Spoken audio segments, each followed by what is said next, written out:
Welcome to It's Not Just Business Talks with Sonja, where we get down to the real business of how great leaders dug through their own trenches and climbed some epic mountains to get where they are today. Now let's get started with the show.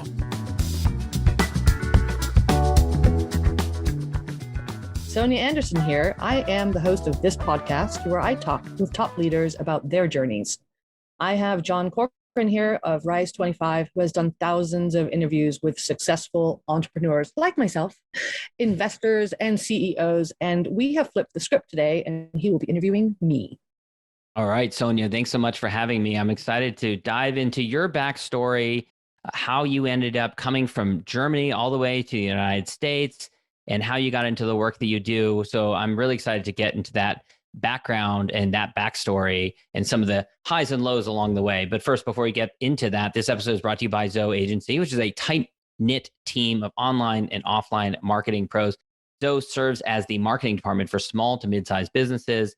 They know that marketing and advertising can be demanding and time-consuming. That's why they make the process so easy, breezy, that you don't have to sacrifice precious time to get the results you need.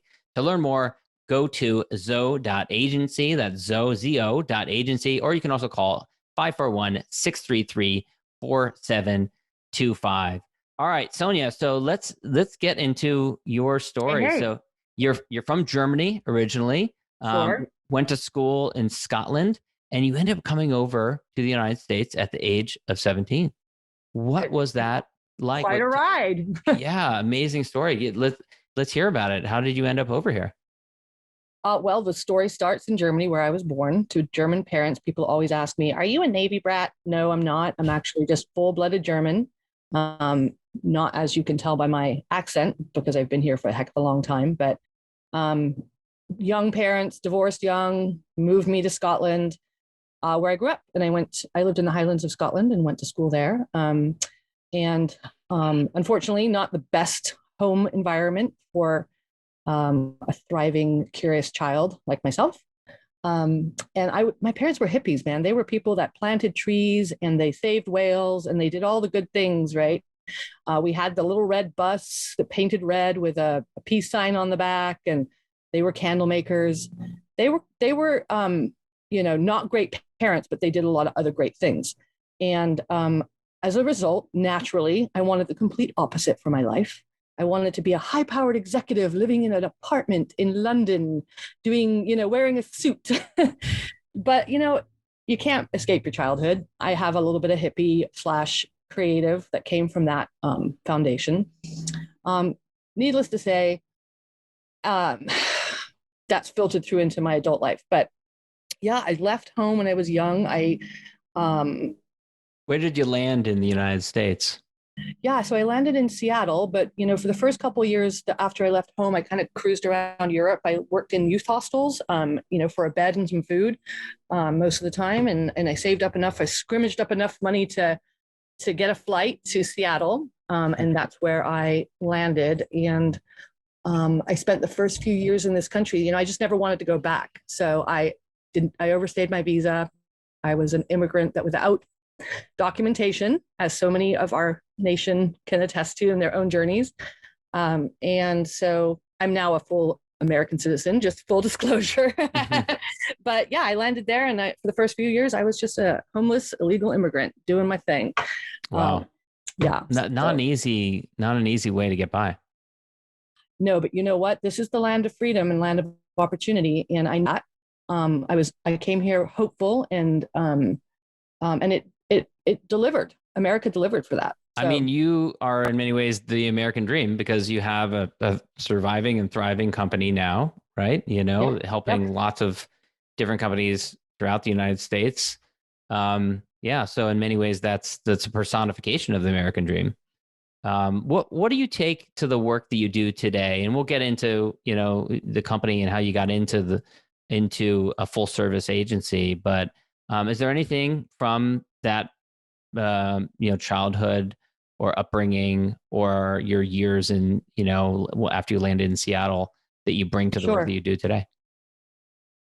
Well, I think survival makes keen strategists out of us, because we're always looking for how to get to the next step, the next perhaps opportunity. I don't like the phrase, but I do understand the term fake it till you make it. I remember my first job where I had to wear a suit and I had to clobber it together with the help of some friends for my first day as a radio gal. And, you know, the first thing I did on my first day was look around the room and see who was the most successful radio person there, who was billing the most. And I studied him hard. And as soon as I knew what he did and how he did it, my next mark was be better than him. And I did. For the first few years, I won Rookie of the year after year for most new business, even when I had a big book. And so I just, I learned by studying the environment that comes from having to do so for other reasons when you're a kid, right? Yeah, I mean, landing in a new country, learning the culture, learning the way that people live. It sounds like that's what you did when you did radio sales. Absolutely. And I was versatile in radio sales, but the problem with radio sales, and I'm sure that if there's any marketing folks out there that just sell one product like TV or radio, and they're wonderful they're wonderful mediums. I'm not bashing any of them, but for me, I was selling one radio group in a market, and there were just so many slices of that pie, and I only had one slice. And I would be sitting with a client, pitching my little radio group and realizing this isn't actually the right fit for them. What they really need is this TV station over here. What they really ought to do is a little PR over here. And I actually started surrendering my own business, my own sales, in order to advise clients to go a different route, which was fine. But when I eventually left the business, I obviously had a non-compete and I adhered to that. And then I immediately went into my own agency process. And some of those clients said, yay, you're finally an agency. We want to work with you, because I had become their trusted advisor over those years. So it was a transition that was not that hard to make, because I was already kind of doing it, And then did you have to hire people that had expertise in all the different areas of marketing, like television or building a website? Sure. You know what, John, actually, at first I thought, well, I'll just sell media, right? Because that was what I knew. I remember the first client that said, hey, could you design this brochure for us? And I had no idea. I just said, but what I do, fake it. But you're a scrappy immigrant. So you said, of course. Well, I was like, of course I can. And then I scrambled to find somebody who knew how to design a brochure. And we did it. And then I wasn't satisfied with that. Then I needed to learn Adobe, and I wanted to understand how they did it. I didn't want to become a brochure designer by any stretch of the imagination, but I always want to understand how people are getting things done. And so I learned the full suite of Adobe. The graphic designer that did that first brochure for me said, that takes years to learn. And I devoured it, just so that I could be a guide to my production people. So eventually I had to learn, what does it look like to be on a TV set? What does it look like? I built my first websites.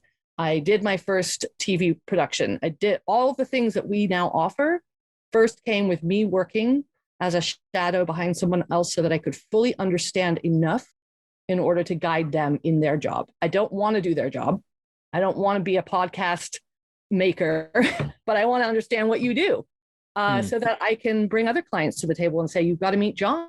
He does great podcasts, and I understand that process. So you'd like to understand it first, and then bring in the team that then has more expertise or that handles it. Absolutely. And you know what, Jon, our team is absolutely unparalleled. Most of our team, the youngest people in terms of experience, have 10 years experience. Most of my team have, we were just laughing about this yesterday, double majors, right? And what they say, what does that get you? Well, it gets you more student debt, that's for sure. But, my graphic designer has a master's in illustration and copywriting, or, journalism and communications. Every one of my team has 1 or 2 degrees. They've all been doing it for 20 to 30 years. So I have the best. Wow. And I still get to direct those guys with some, flexibility, but I do get to direct what their work is going to look like. Yeah. What have been some of the challenges along the way with building the company, the agency, to the level that it's at now, and bringing in a team and getting the team humming and working together?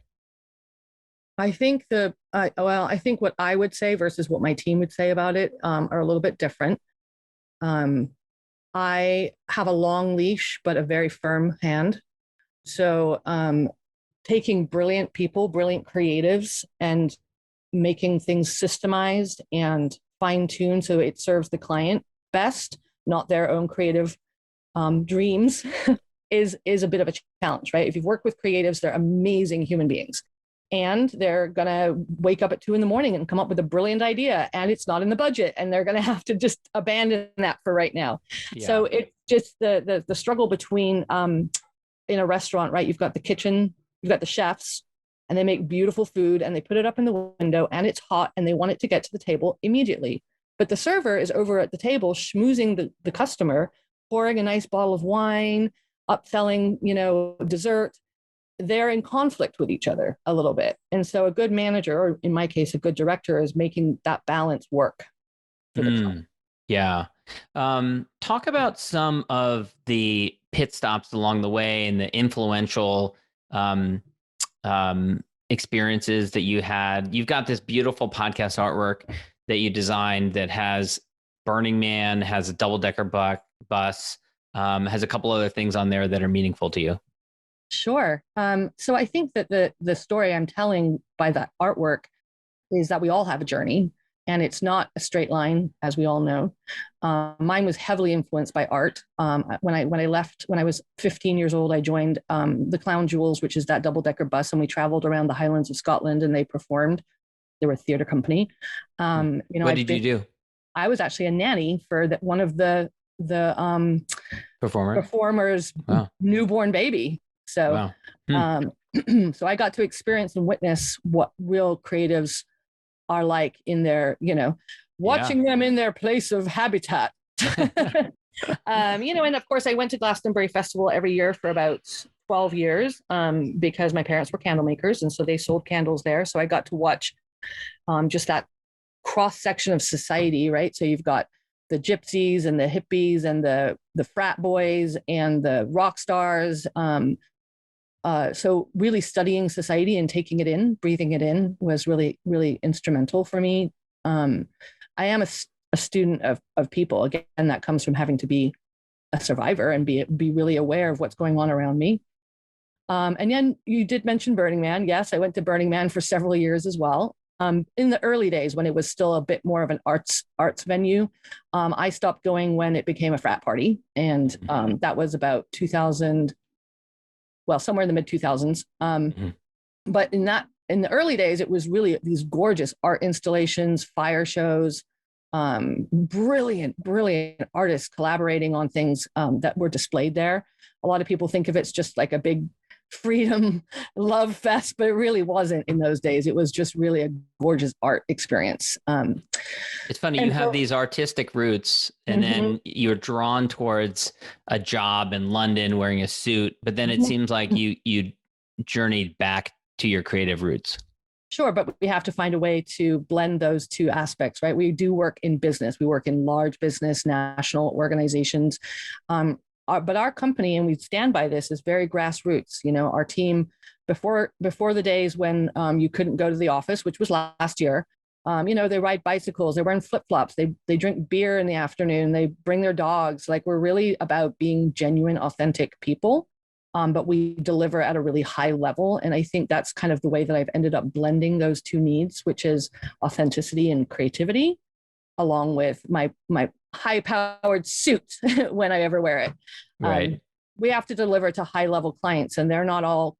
I mean, that's a credit union, that could be a hospital, that could be a roofing company. So they don't need that flair of diversity in their work necessarily.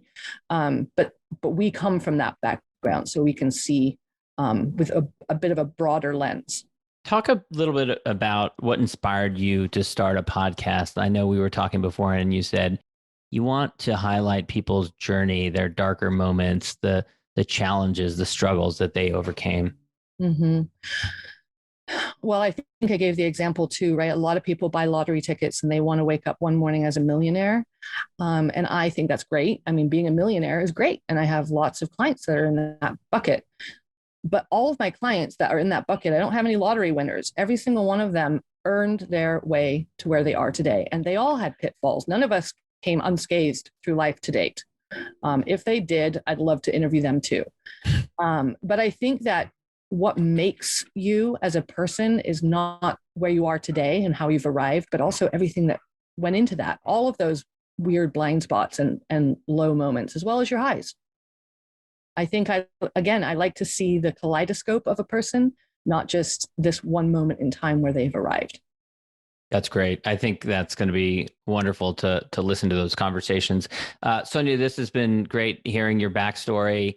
Zoe.agency is the website. Where can people go? Anywhere else that they can go in order to learn more about you or connect with you? Yeah, I love that. Just go straight to Zoe.agency. And from that homepage, scour around. You'll see a little bit of our influence, my influence in there, but you'll also see some amazing case studies and industries we work with. So you can see how that deepens with each one. And the website is stunning. So just from starting from there, you should go just to check it out because it just grabs your attention. It's nice. Beautiful. Yeah. Thanks. Sonja, thanks so much. Great to talk with you, Jon. Thank you. Thanks for listening to It's Not Just Business Talks with Sonja, a real-life podcast to inspire you. We'll see you again next time, and if this is your jam, click subscribe to get future episodes.